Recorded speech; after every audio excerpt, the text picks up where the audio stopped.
Buenos días a todos los santos, listos para seguir con el estudio de Hebreos.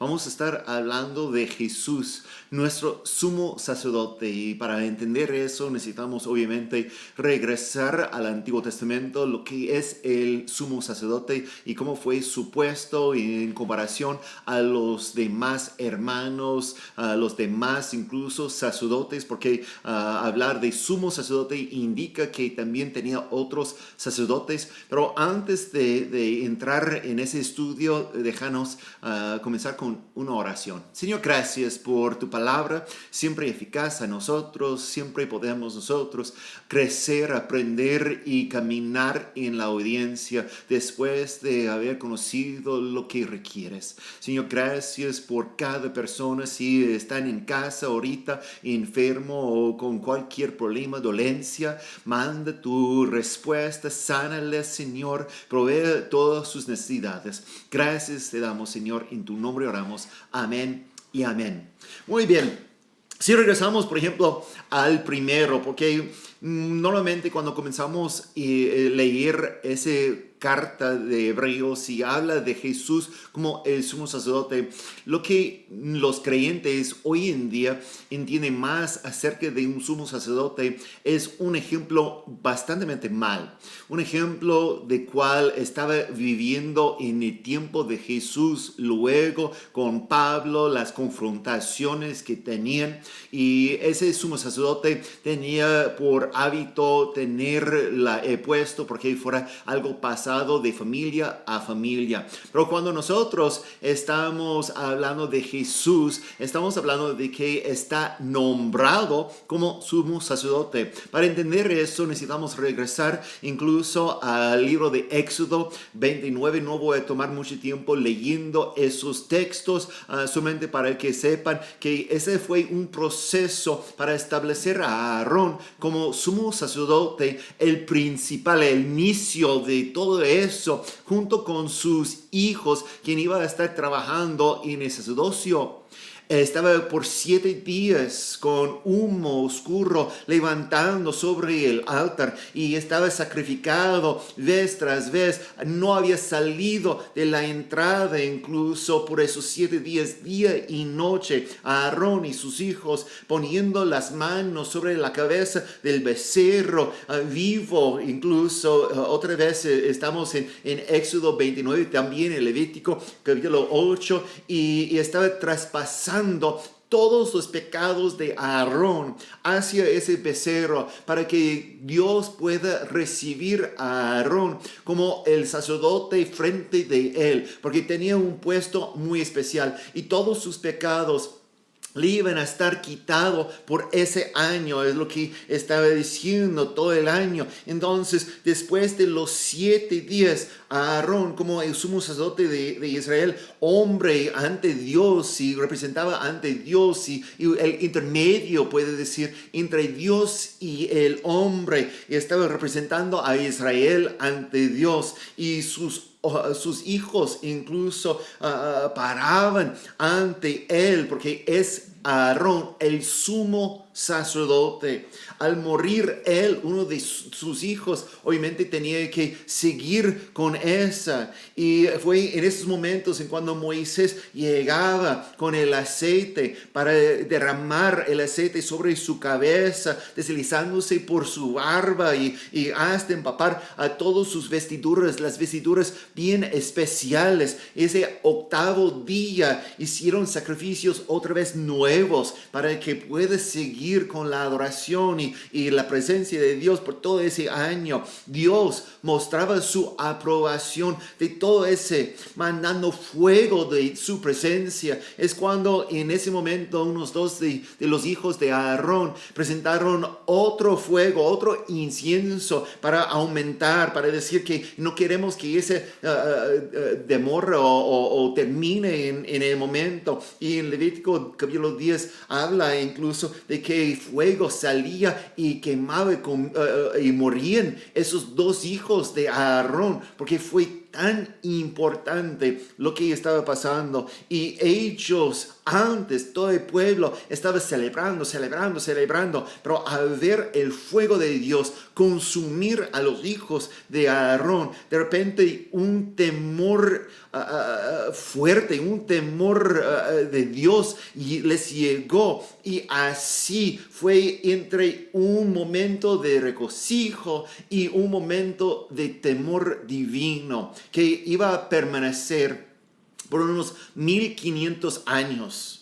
De que no puede tocar al sumo sacerdote, no puede hacer nada contra esta persona, porque él está frente a Dios, entre Dios y el pueblo de Israel. Y fue de ese sistema que estaba pasando de padre a hijo, y seguía de esa forma por todo ese tiempo, con solamente un momento de demora, los 70 años en cuando estaban en cautiverio, que fue profetizado por Jeremías y Ezequiel, y estaba en el proceso de la profecía, etcétera. Cuando estaban afuera, entonces dejaron de tener sacrificios, dejaron de tener un sumo sacerdote. Pero cuando regresaron, como en el tiempo de Nehemías, estaba ya establecido otra vez el sumo sacerdote, y ese permanecía hasta el año 70 después de Cristo.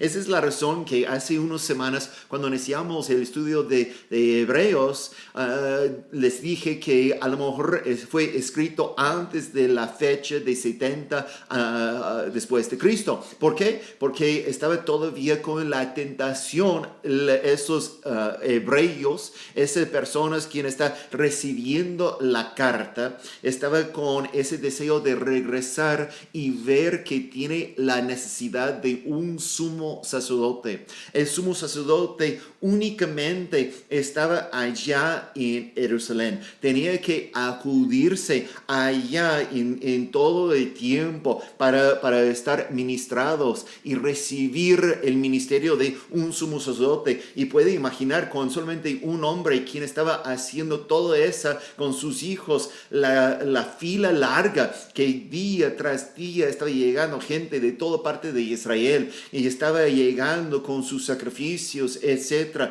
Ese hombre era una persona bastante importante. Entonces los hebreos en el día pensaban, a lo mejor necesitamos regresar y obedecer, necesitamos regresar y presentarnos ante el sumo sacerdote por su bendición.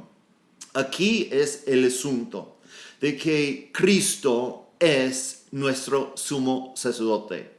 Voy a estar explicando unos puntos acerca de eso, pero al leer nosotros, porque muchos habían leído el libro de Hebreos, la idea de que también nosotros somos sacerdotes ante Dios no es algo sorprendente a los seres humanos o a los creyentes, por mínimo.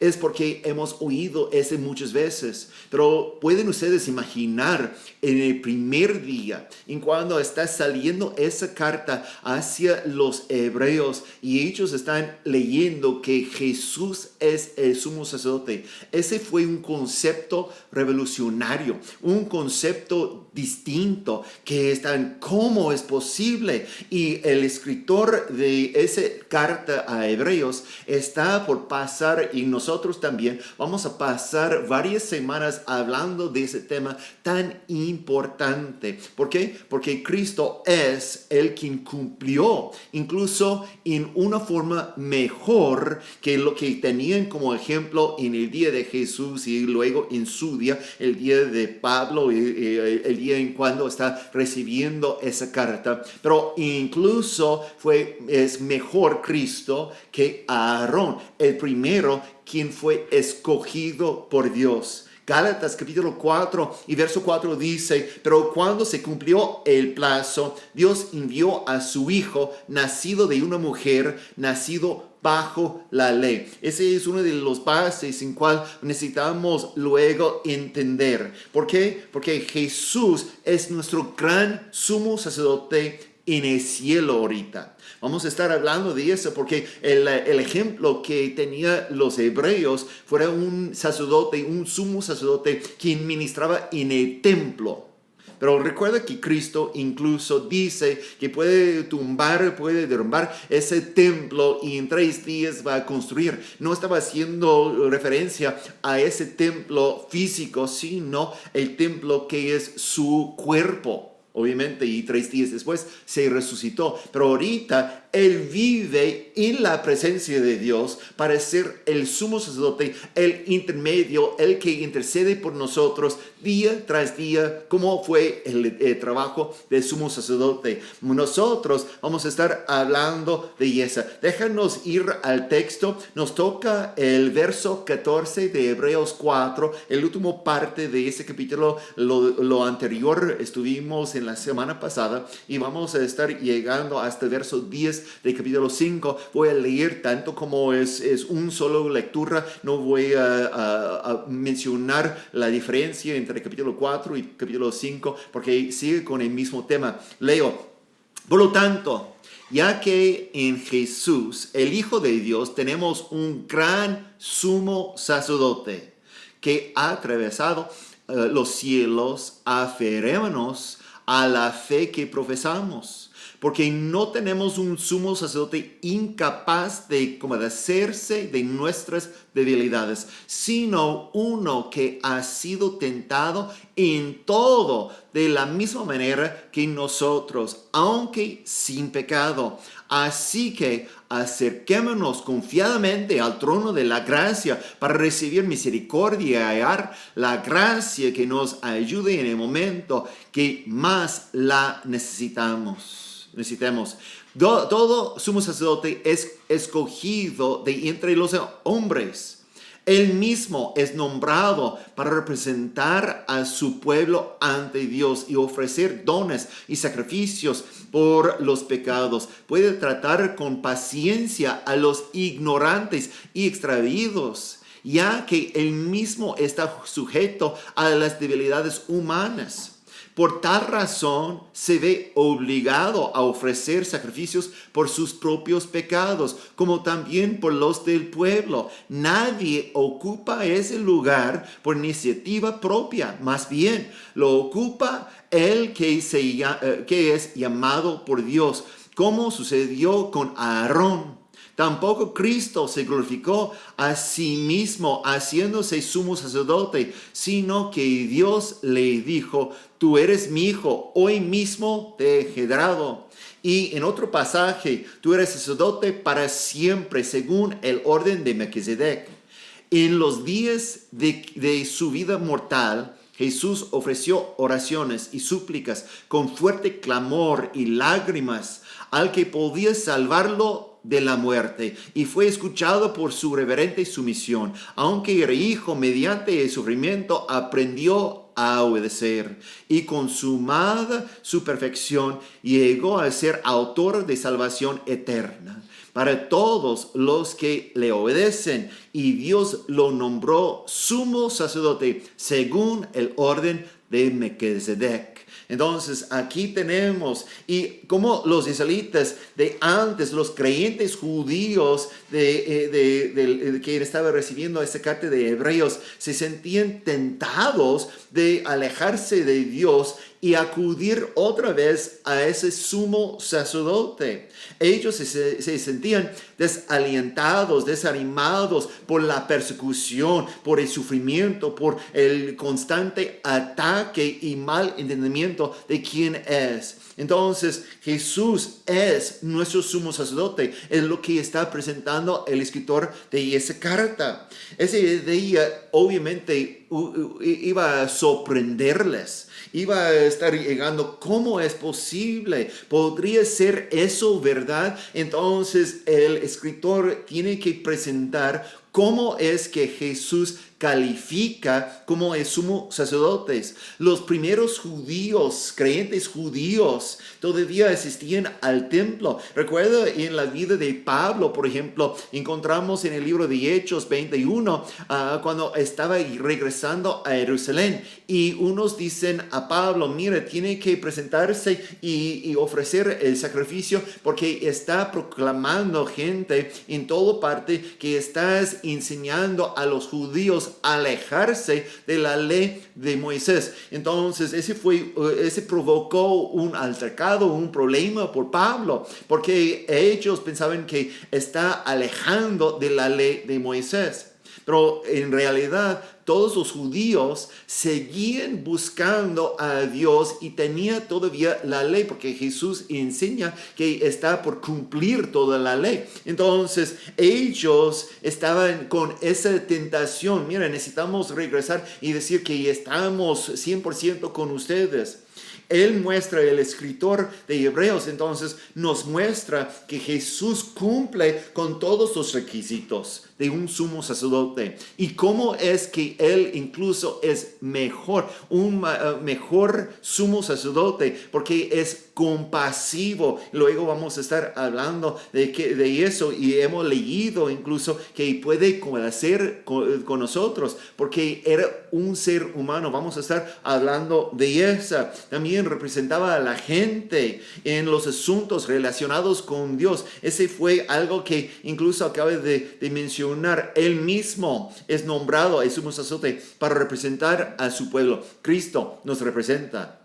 Y el escritor de Hebreos está por enseñarnos de eso. Y también vamos a analizar que fue llamado por Dios. El llamado que Jesús tiene es mayor, es más impresionante de lo que tenía antes. Pero comenzamos con punto 1, y quiero animarles de descargar la guía que tiene también conectado con ese estudio. Es informe PDF. Al final de la guía también tiene preguntas para seguir. Hay muchos versos que puede abrir y ver y leer y entender, porque si no entendemos el gran cómo es el sumo sacerdote en la idea en mente de los judíos bajo la ley de Moisés, no podemos entender la grandeza de Jesús.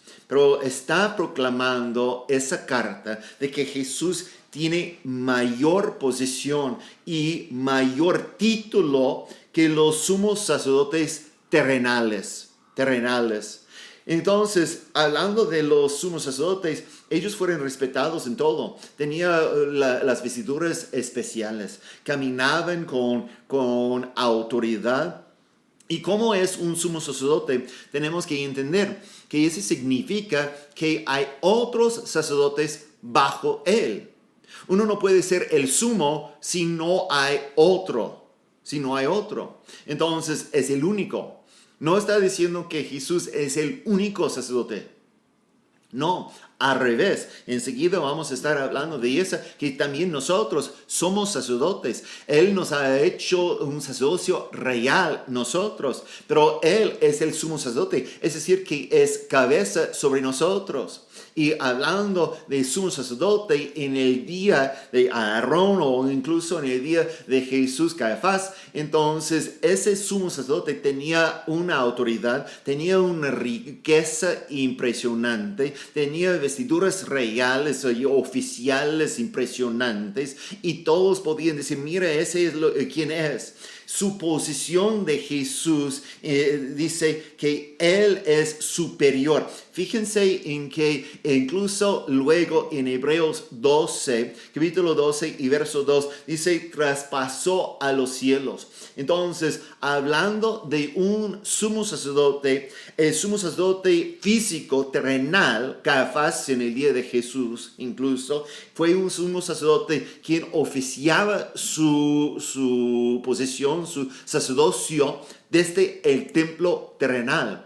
Mientras Jesús por su posición, había llegado a ser un sumo sacerdote oficiando su puesto, su papel desde el cielo. Y el título que tiene Jesús es aún más impresionante porque Jesús se hizo humano. Él es el hombre quien vivió entre los seres humanos, entre nosotros, pero Él también siendo hijo de Dios, completamente 100% divino y 100% humano. Jesús tiene la posición entonces más alta de cualquier otro sacerdote, porque como acaba de mencionar allá en Éxodo 29 y luego en Levítico, tenía que hacer sacrificios por una semana completa solamente a iniciar el sacerdocio de Aarón.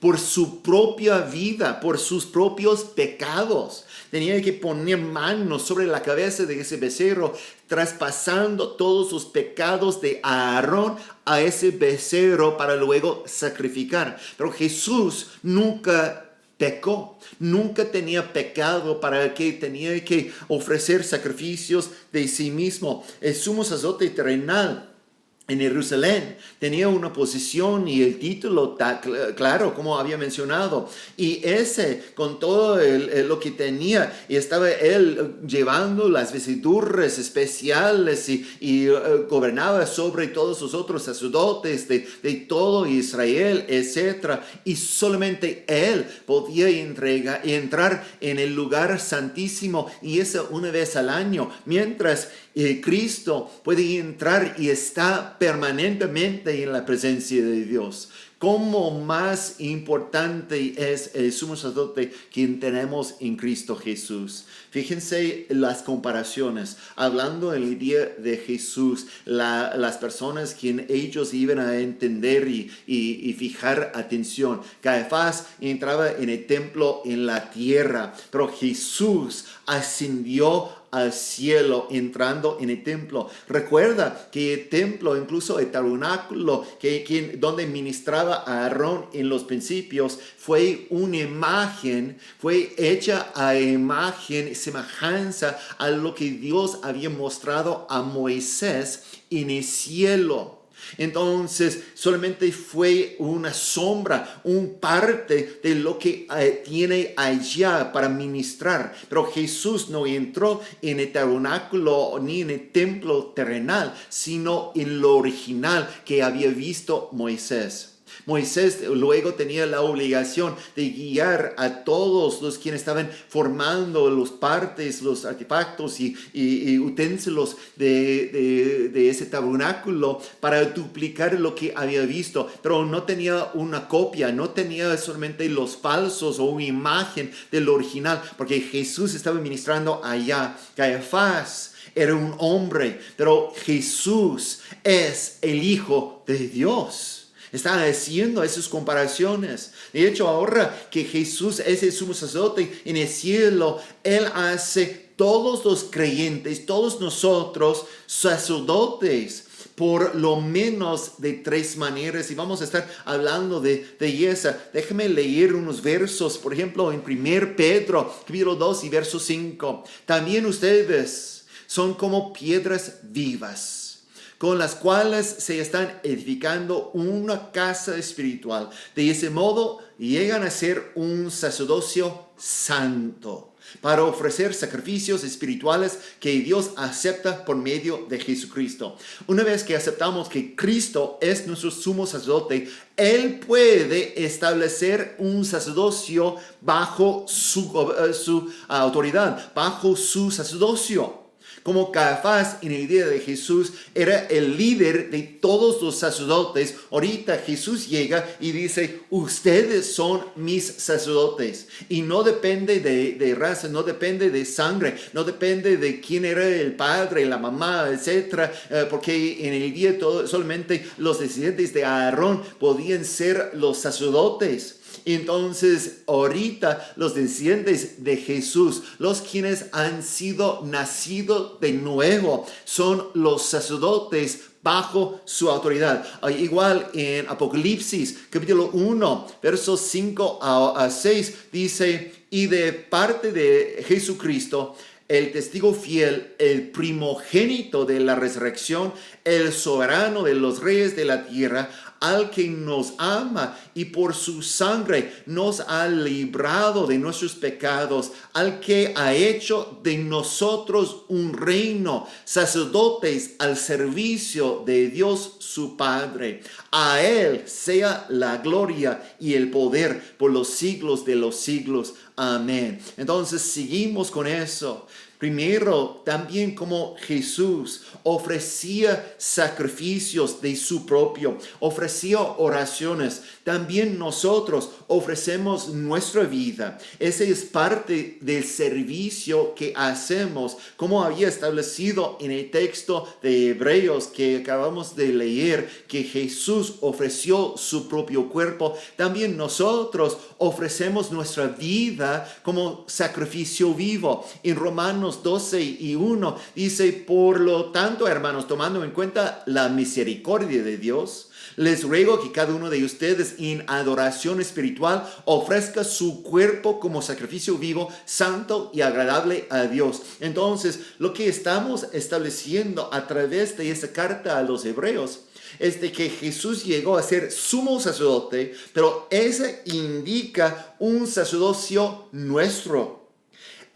Tenemos que entender la grandeza de nuestro sumo sacerdote y luego está estableciendo un reino, un sacerdocio completo, como tenía en mente los hebreos en el día de recibir la carta, que tenía un sacerdote y luego todos esos otros sacerdotes que eran también descendientes de Aarón. Entonces ellos tenían ese conocimiento, pero ahorita el escritor de Hebreos está presentando por inspiración al Espíritu Santo un entendimiento de quiénes somos nosotros, no solamente quién es Jesús, sino quiénes somos nosotros. Por los sacerdotes, ¿quién son sacerdotes? Bajo el sacerdocio, el sumo sacerdocio de Jesús, ¿cómo pueden ellos ser tentados de ir y estar otra vez bajo el sacerdocio antiguo, el sacerdocio del Antiguo Testamento, según a la sangre de Aarón, cuando Cristo había hecho todo perfecto? Proverbios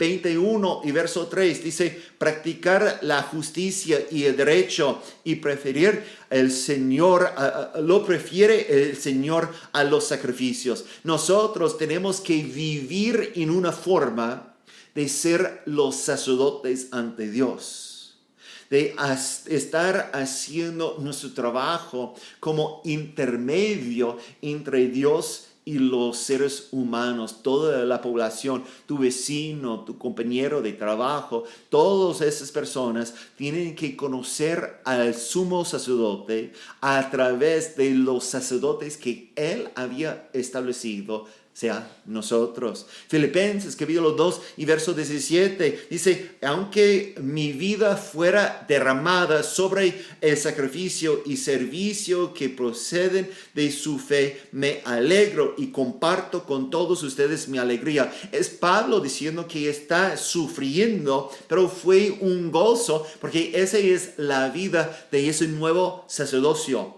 No es para ser la persona más distinguida, la persona más rica, que está caminando presumido en todo lugar, como en aquel día Caifás caminaba y esperaba a todos rendir homenaje a él, etc. Ese no fue la forma en que Jesús estableció su sacerdocio. Él dice que tenemos que también ofrecer nuestras vidas como sacrificio vivo. Luego también ofrecemos sacrificios de oración y alabanza, adoración al Señor. 1 Pedro 2 y verso 5 dice: también ustedes son como piedras vivas, con las cuales se están edificando una casa espiritual. De ese modo llegan a ser un sacerdocio santo para ofrecer sacrificios espirituales que Dios acepta por medio de Jesucristo. Nosotros oramos oramos por los enfermos, oramos por los que necesitan la salvación, oramos y estamos entregando la vida. Ese fue el primer punto, pero luego en sacrificios de oración, alabanza, adoración. Esa es la forma que vivimos. En Salmo 141 y verso 2 dice: que suba a mi presencia mi plegaria como una ofrenda de incienso. Ese salmista está hablando de que sus adoraciones, su oración, dice plegaria, está llegando como sacrificio, que hacia ti se eleven mis manos como un sacrificio vespertino. Está él ofreciendo lo que Dios quiere. Luego en Apocalipsis capítulo 5 y verso 8 dice: cuando lo tomó, los 4 seres vivientes y los 24 ancianos se postraron delante del Cordero. Cada uno tenía un arpa y copas de oro llenas de incienso, y que son las oraciones del pueblo de Dios. Entonces esas oraciones llegan como sacrificios. Ese fue el trabajo principal de los sacerdotes en el día.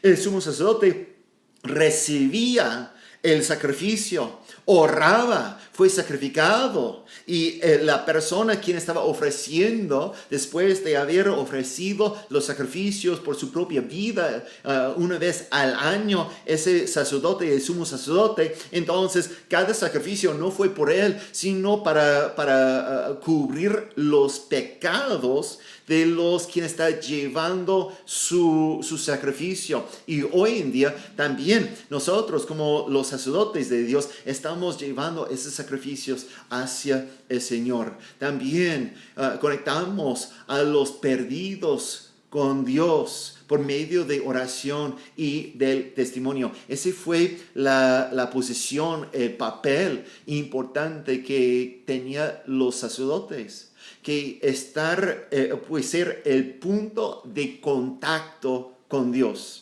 En el día, todos tenían que acudir a Jerusalén, a ir al templo, y ese fue el lugar de contacto. Y cuando estaban ellos con el sacerdote, entonces tenían el contacto con Dios. Nosotros somos el contacto hoy en día con Dios por los perdidos.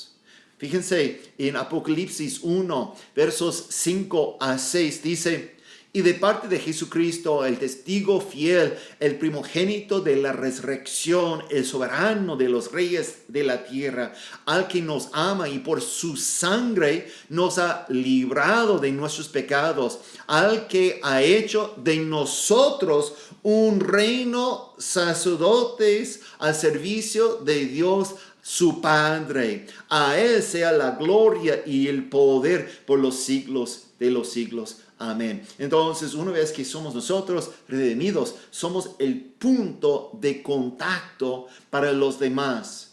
Pero el escritor de ese texto, toda la carta a Hebreos, también enfatiza de que Jesús tiene mayor compasión que los sumos sacerdotes terrenales. Después de años y años, y como había mencionado, 1500 años pasando de padre a hijo, y llegando a ser en el día de los receptores de esa carta, entonces ellos habían perdido un parte.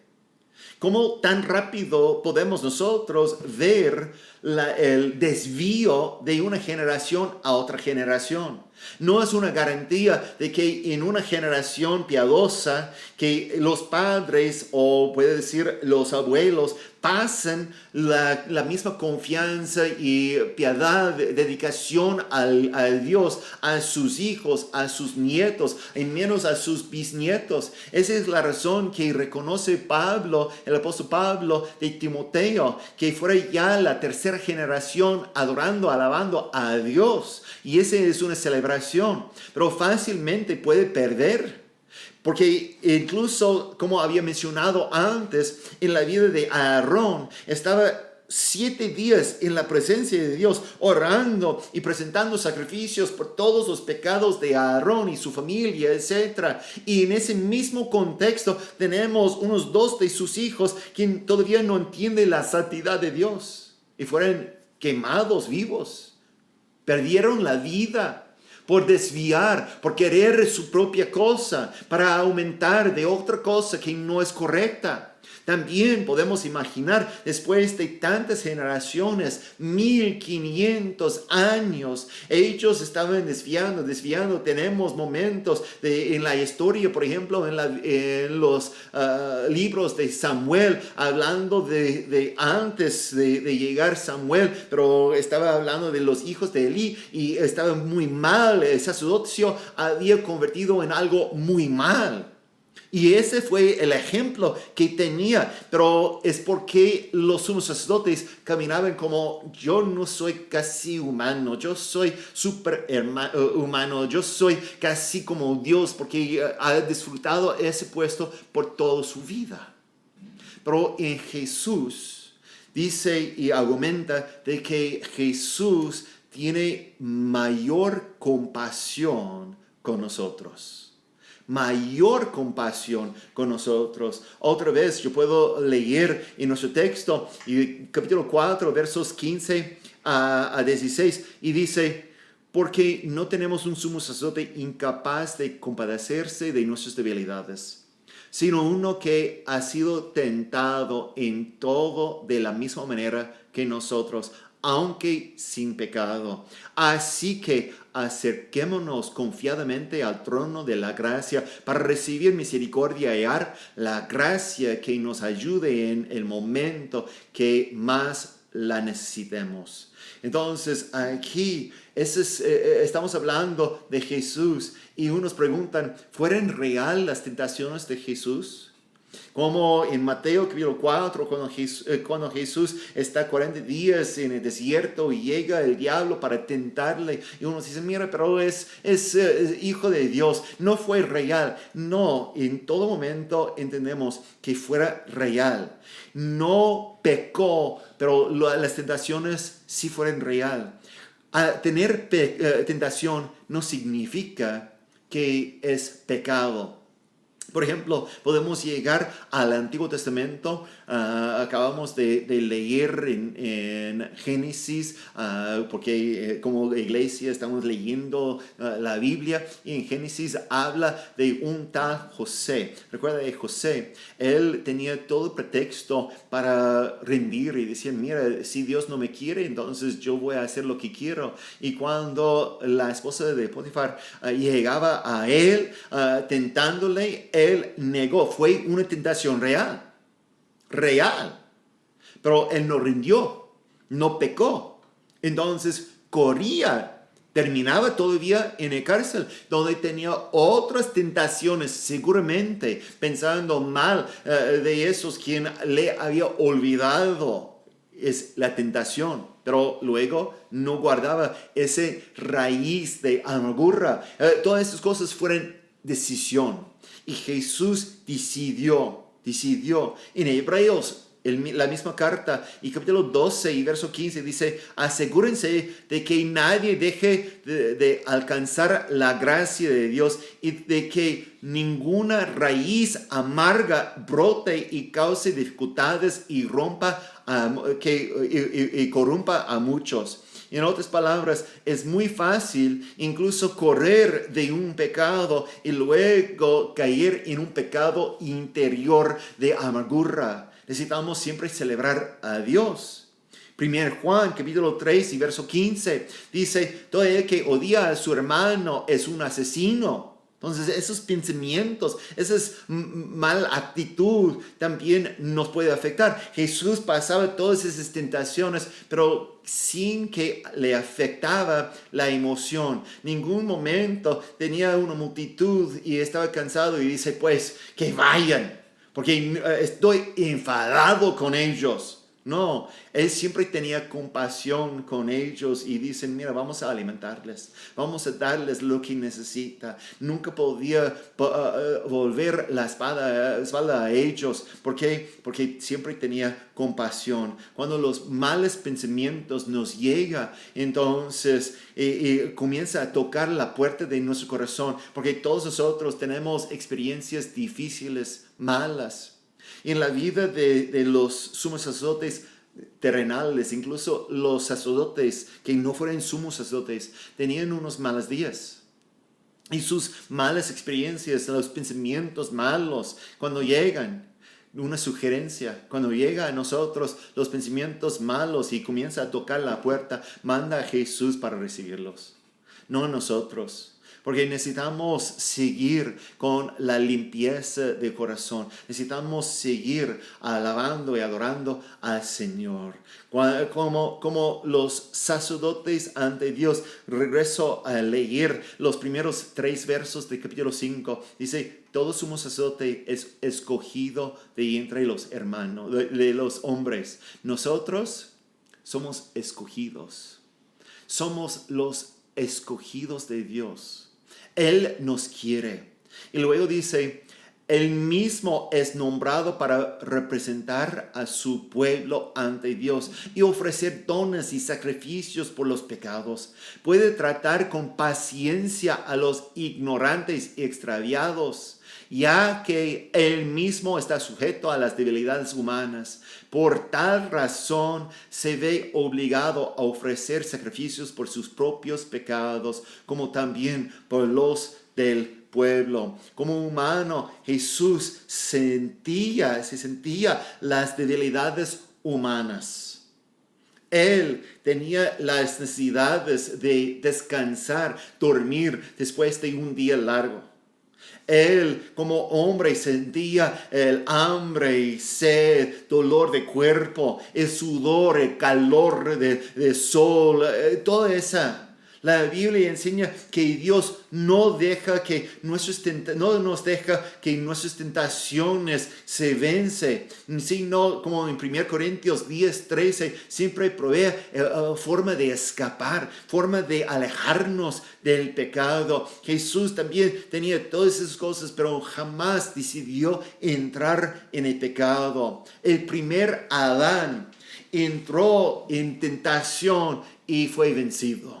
En ese huerto de Edén, estaba él con todo perfecto y aún allá se rindió al pecado, se rindió a la tentación. Pero el último Adán, que es Cristo Jesús, venció la tentación en otro huerto, el huerto de Getsemaní.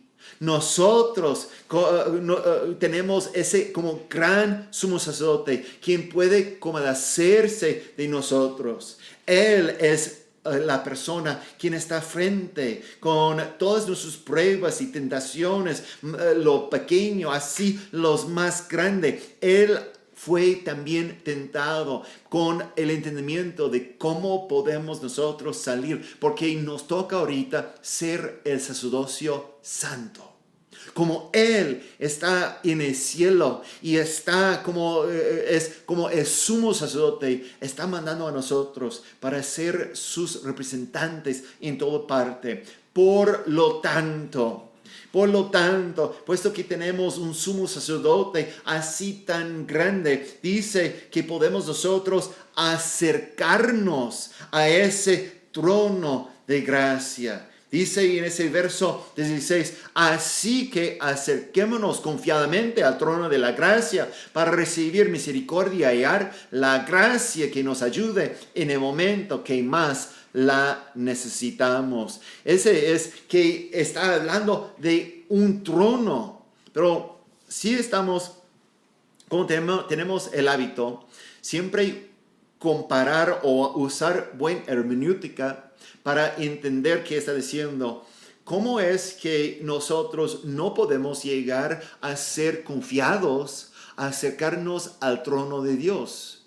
Es porque hay otros momentos en la Biblia en cuando tenemos la noticia de llegar al trono de un rey.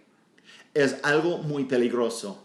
Por ejemplo, podemos nosotros leer en el libro de Esther. Recuerda de Esther, estaba ella en una posición alta, era la reina incluso, y tenía una obligación de presentarse ante el rey. Y aún con esa decisión, esa persona de como reina, uno puede imaginar que puede entrar en cualquier momento. No, ella tenía temor. Incluso en capítulo 4 y verso 11, responda de esa forma: todos los servidores del rey y del pueblo de las provincias de reino saben que para cualquier hombre o mujer que sin ser invitado por el rey se acerque a él en el patio interior, hay una sola ley: la pena de muerte.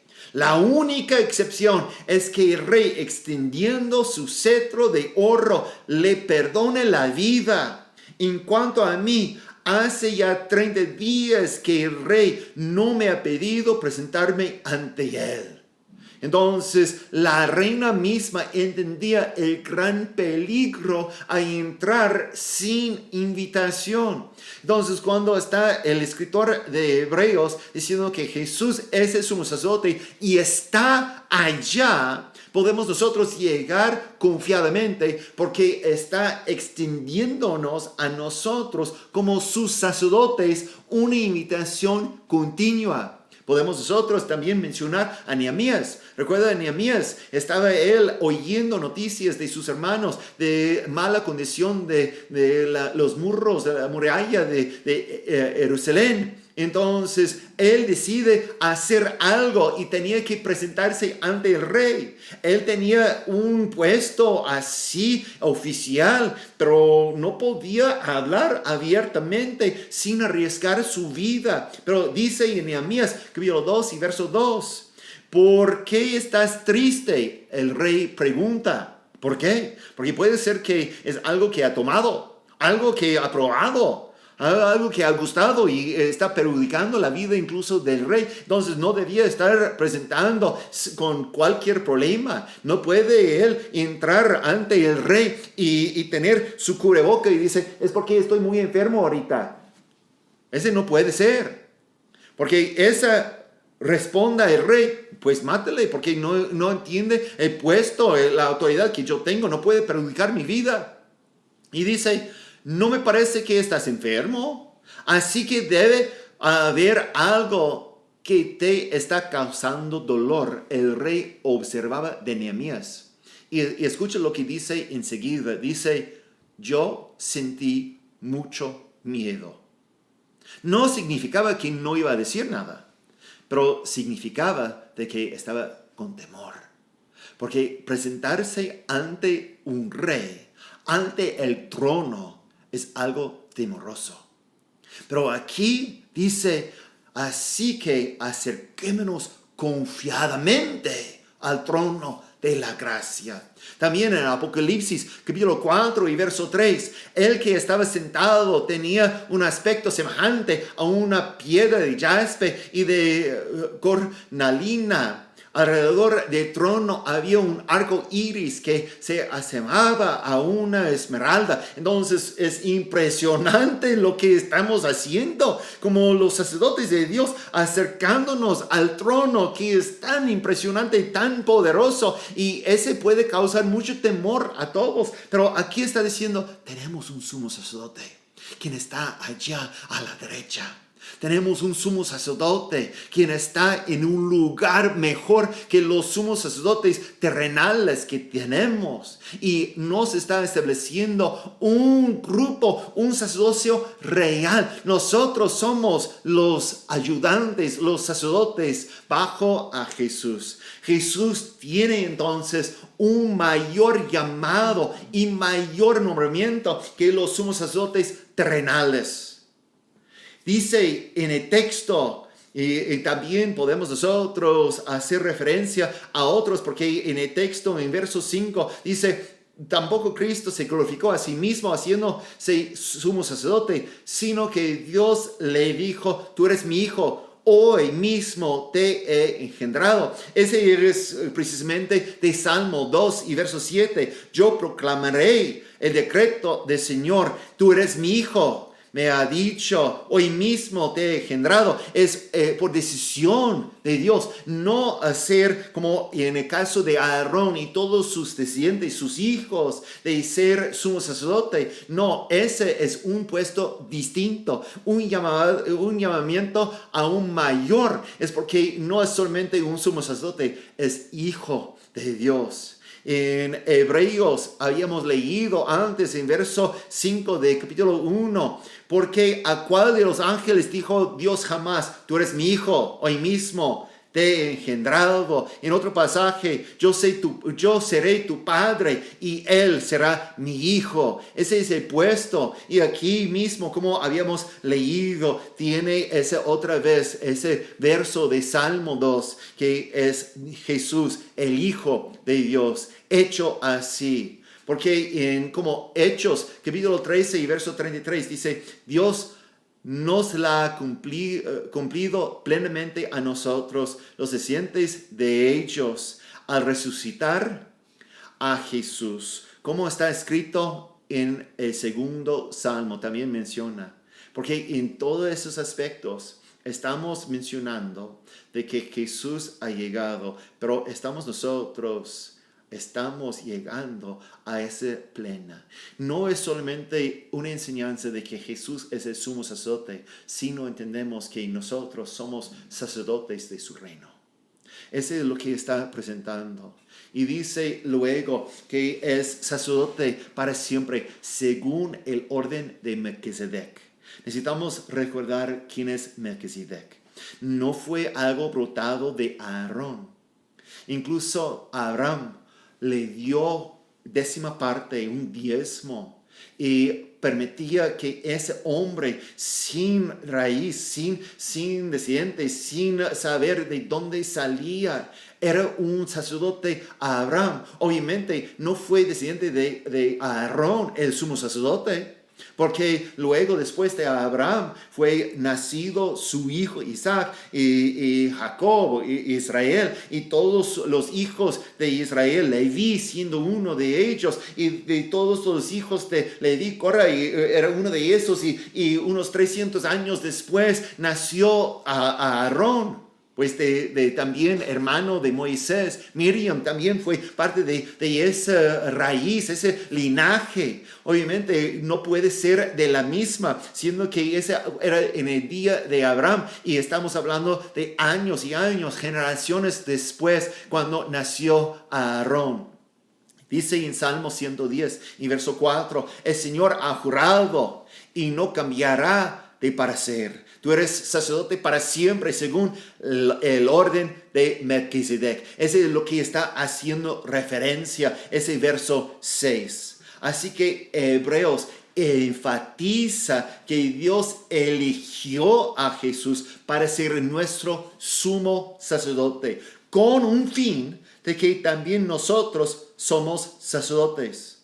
Él es el sumo, y nosotros, siendo bajo de su entrada, bajo de lo que había Él hecho, tenemos la autoridad como sacerdotes. El autor entonces aquí de Hebreos está diciendo que Jesús cumpla con todos los requisitos de ser un sumo sacerdote, porque Dios lo llamó. Esta no era la manera normal o podemos decir regular, porque normalmente no fuera para simplemente nombrar. Tenía que llegar como en el día de Jesús, de orden, de familia, etc. En esos días el puesto de sumo sacerdote le pasaba dentro de la familia únicamente. Aarón fue el llamado y nadie, como dice en verso 4, nadie ocupa ese cargo por iniciativa propia. No tiene que ser y comprobar incluso linaje. Cuando regresó regresaron de Babilonia, los cautivos, entonces unos dijeron, mira, somos nosotros también parte de ese linaje, debemos trabajar en el templo. Pero según la investigación de Nehemías, si quiere leer el libro de Nehemías, dice que había hecho una investigación y no podía comprobar, entonces fueron excluidos de esa. Fue algo que no podía nombrar a sí mismo. Pero en ese momento está declarando que Dios mismo escoge y llama a Jesús. Y luego está llamando a muchas personas hoy para trabajar en su iglesia. Son nosotros. Somos nosotros. Romanos 1:1 dice Pablo, siervo de Cristo Jesús. ¿Cómo es que él llegaba a ser siervo? ¿Es porque tenía el padre y madre de linaje correcto? No, porque fuera llamado. Escucha lo que dice Pablo, siervo de Cristo Jesús, llamado a ser apóstol, apartado para anunciar el evangelio de Dios. Y otra vez en el mismo libro de Romanos, capítulo 12 y versos 3 en adelante, dice: por la gracia que se me ha dado, les digo a todos ustedes, nadie tenga un concepto de sí más alto que el que debe tener, sino más bien piense de sí mismo con moderación, según la medida de fe que Dios le haya dado. Vamos a seguir leyendo, pero está diciendo, mire, somos nosotros sacerdotes distintos de los otros, de los maestros de la ley, de los fariseos, quien caminaba presumidos. Nosotros tenemos un puesto escogido por Dios y tenemos que caminar en la humildad. Dice en verso 4, pues así como cada uno de nosotros tiene un solo cuerpo y con muchos miembros, y no todos estos miembros desempeñan la misma función, también nosotros, siendo muchos, formamos un solo cuerpo en Cristo. Él puede usarnos como quiere porque Él es el sumo sacerdote. Y cada miembro está unido a todos los demás. Tenemos dones diferentes según la gracia que se nos ha dado. Si el don de alguien es el de profecía, que lo use en proporción a su fe. Si es de presentar un servicio, lo preste. Si es de enseñar, que enseñe. Si es de animar a otros, que los anime. Si es de socorrer a las necesidades, que dé con generosidad. Entonces, Pablo está indicando de que todos nosotros tenemos solamente una respuesta de ofrecer lo que Jesús nos está dando, porque somos sacerdotes bajo su servicio. Jesús tiene mayor obediencia incluso de los sumos sacerdotes. Los sumos sacerdotes terrenales como Aarón no fue completamente obedientes. Habíamos nosotros mencionado de que sus hijos incluso murieron por desobediencia. Esa es la razón que Aarón tenía que pasar todos sus pecados a ese becerro. Recuerda, podemos nosotros decir, ¿cómo es que Dios escogió a Aarón? No era un hombre perfecto. Él es precisamente quien hizo ese becerro de oro que estaba alabando todo el pueblo de Israel cuando bajaba Moisés con los 10 mandamientos. Recuerda el momento. Dios no escogió a él por ser perfecto, porque ningún hombre es perfecto. Pero Jesús sí es perfecto. Es la clase de sumo sacerdote que queremos, que necesitamos. Uno quien Dios escucha y contesta. La razón que yo puedo decir esa es porque la obediencia causa que Dios oiga y contesta nuestras oraciones. Fíjense en lo que dice Salmo 34, versos 15 a 16. Los ojos del Señor están sobre los justos, y sus oídos atentos a sus oraciones. El rostro del Señor está contra los que hacen el mal, para borrar de la tierra su memoria. Y otra vez en Salmo 66, verso 18 dice: si en mi corazón hubiera yo abrigado maldad, el Señor no me habría escuchado. Está indicando de que, como en Juan 15 y 7, si permanecen en mí y mis palabras permanecen en ustedes, pidan lo que quieren y les concederá. Entonces, solamente cuando estamos en relación, ese es cuando, y unos dicen, mira, ¿cómo es que un pecador puede pedir perdón entonces? Sí, Dios escucha. Pero hay una relación más estrecha. confesamos los pecados, para que Dios escuche. Ese es lo que dice, incluso en Santiago 5:16, dice, para que sean sanos, la oración de justo es poderosa y eficaz. Nosotros tenemos una obligación como sacerdotes, caminar en la santidad y no ser los quienes están desviados, como dice 1 Juan 3:7, 1 Juan 3 de 21, 22.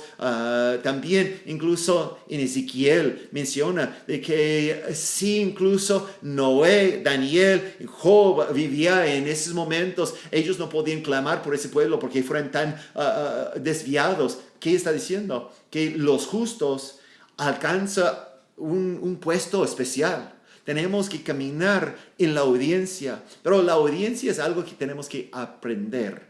No es algo que solamente podemos aprender a través de leer en un libro. Uno no puede leer un libro y decir, ok, muy bien, yo soy obediente ahorita.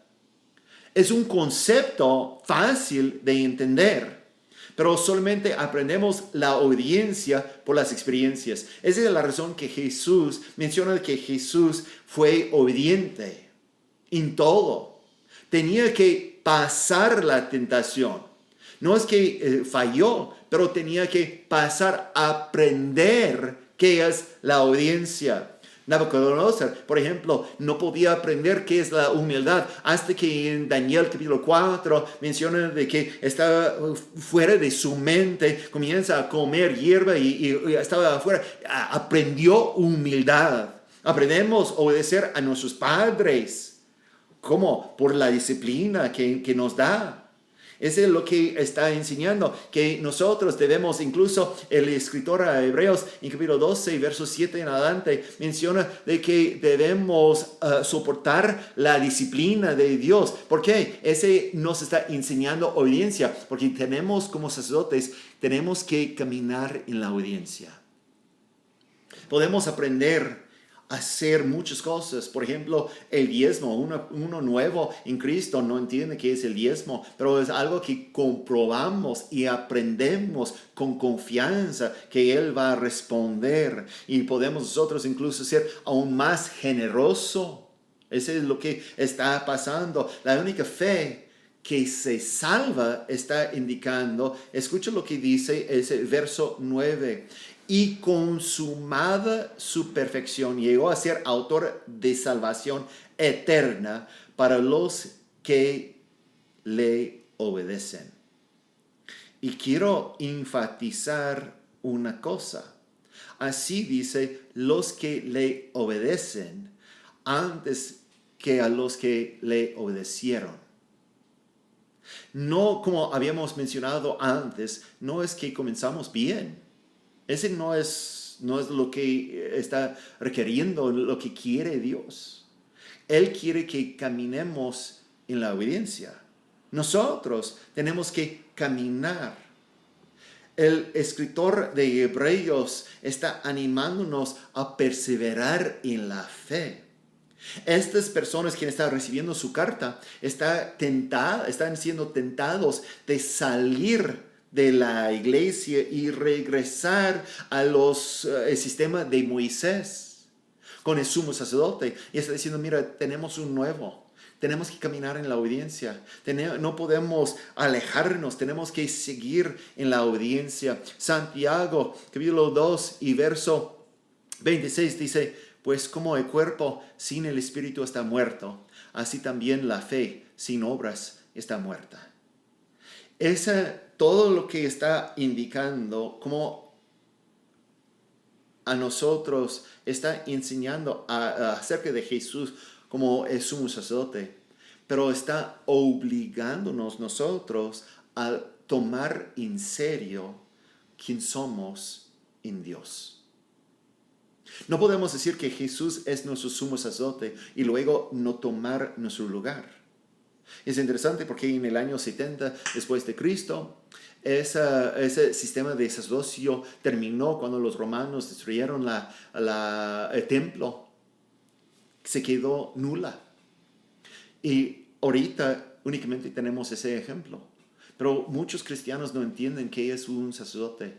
Nosotros tenemos una obligación. Cada persona quien llama a Cristo Jesús y ha decidido seguirle como su Señor y Salvador, en ese momento somos parte de su sacerdocio. Él está intercediendo por nosotros. Tiene un puesto importante en el cielo como sumo sacerdote, invitándonos siempre a pasar confiadamente ante Él. Pero tenemos la obligación de caminar en obediencia completa. No de obediencia de hace un día, hace un año, hace 10 años, sino obediencia de Dios hoy. Y nosotros tenemos que aprender. Y uno no obedece solamente las cosas que le gustan. La obediencia le cuesta al niño, a la niña, cuando dice que tiene que hacer lo que no quiere hacer. Esa es la obediencia. Nadie dice que es un niño muy obediente si solamente obedece la mitad de veces y la mitad es lo que quiere hacer. Entonces tenemos que rendir nuestros deseos, nuestras ideas, nuestros derechos incluso, y obedecerle a Él siempre. Ese es quien somos en Cristo Jesús. Y quiero animarles, mientras estamos por concluir esa parte del estudio, de clamar a nuestro sumo sacerdote, quien puede entender cómo hacerse de nosotros. Es compasivo, clemente, misericordioso. Y entonces Cristo Jesús está invitándonos. Si no hemos caminado en la obediencia, es tiempo de arrepentirnos y decidir caminar. Porque otra vez, no dice por los quienes habían obedecido. Dice claramente que dice para todos los que le obedecen. Que sea parte de tu vida actual siempre caminar en la obediencia. Señor, gracias por tu pueblo. Bendice a cada uno quien está ahorita con la decisión de caminar en la obediencia. Anímales como familia a hablar de cómo pueden caminar en la obediencia, ofreciendo sugerencias y momentos en cuando es una cosa desafiante caminar en la obediencia, pero están decidiendo obedecer en todo. Gracias, Señor, en tu nombre oramos. Amén y amén. Bendiciones, nos vemos pronto.